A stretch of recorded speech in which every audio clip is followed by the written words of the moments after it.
Hi, welcome back. I will show you how to enter the boot menu in your home PC with Intel mainboard. As you see, we have an Intel mainboard.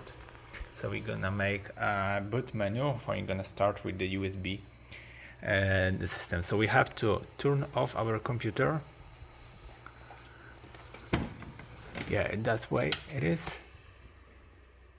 So we turn it off, turn on, as you see, and now press and hit F10. Yeah, keep pressing F10 after the computer is starting. Keep pressing this key because on the LCD we're gonna see the boot menu. We're gonna choose the USB, for example, in this case. So I will keep hitting, and as you see, it's been the boot option menu. From me gonna be choice generic flash disk in my case. Hit enter.